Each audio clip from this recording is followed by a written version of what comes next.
led to their 23s?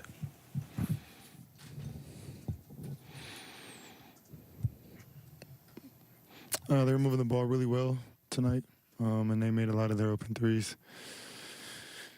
They got going early, so once they got a rhythm going, it was hard to stop. What did happen in the fourth quarter when the younger guys all got out there and the ball was just moving a little better? What did you think happened? Just play hard, fight to the end, and see what happens. What did you see early in that second quarter when you were on the court with Moses, Jonathan, Kevon, Clay? Like, what did you see early in that second quarter? In terms of what? Like just like the lineup? Yeah, the pros and cons of that lineup.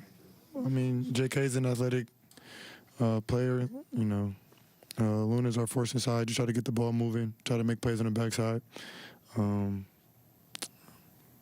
Yeah.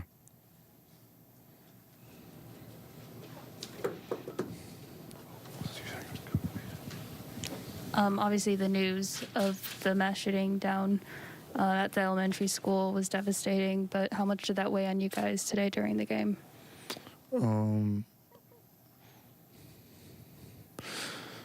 We send our condolences, obviously, to the families, and I think Steve, Coach, said it best earlier today. I know you guys heard what he said, and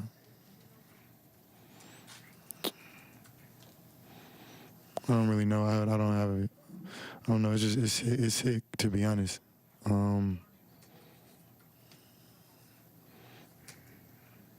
know. Steve said it best. You mentioned that. Did you see it on your phone? Kind of were people talking about it, and so you got attention to it when you saw it? In the locker room, was it kind of being talked about? That brought the team back. Did you feel like finishing it would have been a tough hurdle? Like you got it to the point where the ring started? I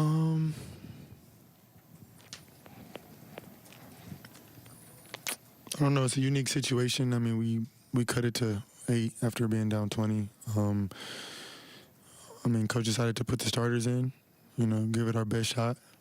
I don't know. We just fought all the way to the end. I mean, that's all you can really ask for against a good team. We had another chance in a couple of days. You were in foul trouble most of the night. What do you think was kind of the issue there tonight? Can't play too aggressive on the ball. Can't play too aggressive. Gotta make sure you show your hands. I don't know.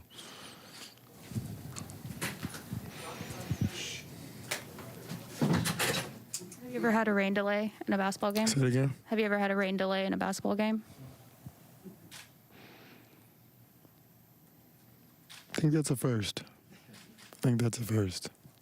Jordan, how much do you appreciate just having a coach who is willing to talk about more than just basketball, is willing to address issues in the world and use his platform? It's fantastic. Being able to voice his opinion, and obviously his opinion holds a lot of weight and a lot of people see it, so it's good to know that he's caught up to date with everything, and he makes sure that he'll mention it if need be. And he's up to date with all of the information in the real world, so it's cool to be a part of. Fourth quarter rally with the subs. What's the point? Did it perk you up like they could do this? What did you say? At what point did that fourth quarter rally by the bench, at what point did it perk you up like they could probably do this, we could get back in this game? Probably JK's 3 in the corner. I don't know if it cut it. I can't remember what the score was, but it's a different feeling. And the kind of nervous energy in the building. Our guys were just out there hooping. It was fun to watch. It was fun to watch them just compete, find a little rhythm, a little chemistry, and give us some life. And you know, that's what they're out there to do. And it was just awesome to watch.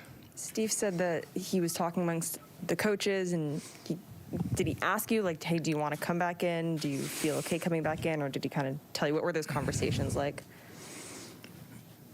It wasn't really much of a conversation with us. I'm sure they were having it as we were climbing into the to the lead a little bit.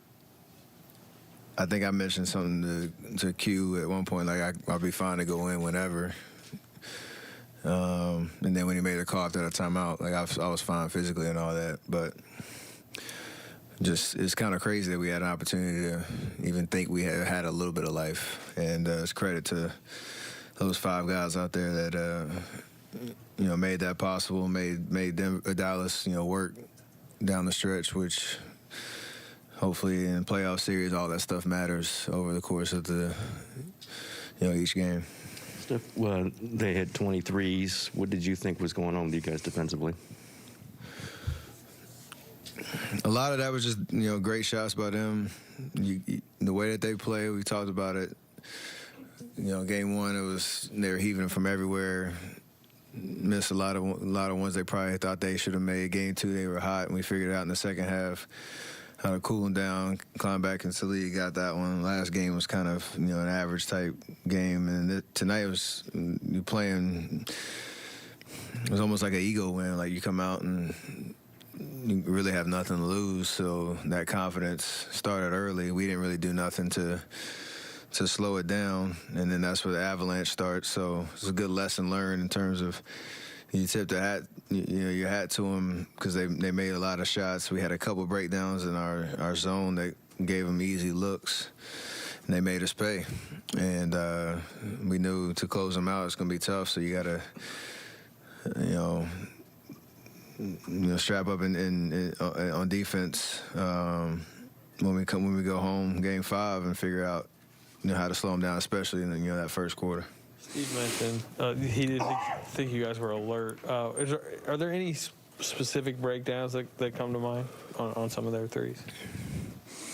They tried some stuff against our zone, trying to overload one side and force us to rotate, and we were just a step slow. They obviously have a lineup where they can put 5 shooters, out there with. And then they switched it up, and I don't know if it was end of the first half and the second half, they put Luka off the ball in the zone, so he was the one catching with a live dribble and making us make a read. So playoffs are fun. It's a game of adjustments, and you got to figure out if you can't do it on the fly. Like you have a game like you had tonight, these next 48 hours to get prepared, come out with another level of focus on what they did to, win the game like they did tonight. Steph, after his pregame press conference, you shared a handshake with him and a little hug. No words were necessarily exchanged, but did you watch his pregame press conference? What was, I guess, that unspoken message you were trying to share with him after his comments about today's shooting? I appreciate his leadership. It was on everybody's mind coming into the game. It's kind of hard to, stay focused on going out and playing basketball and knowing, what happened, in this state. And I got kids, send them to school every day, drop them off. And you feel for the parents that are, going through what they're going through. I can't even imagine the pain. So for Coach to come up here and say what he said, and every word that he said was powerful, was meaningful. I accept that challenge of trying to figure out a way to, again, use my voice and platform to hopefully make change. And you can tell what it meant to him. Come up in front of y'all and use this microphone to say what he said. So I appreciate his leadership on that. He's been doing that, since he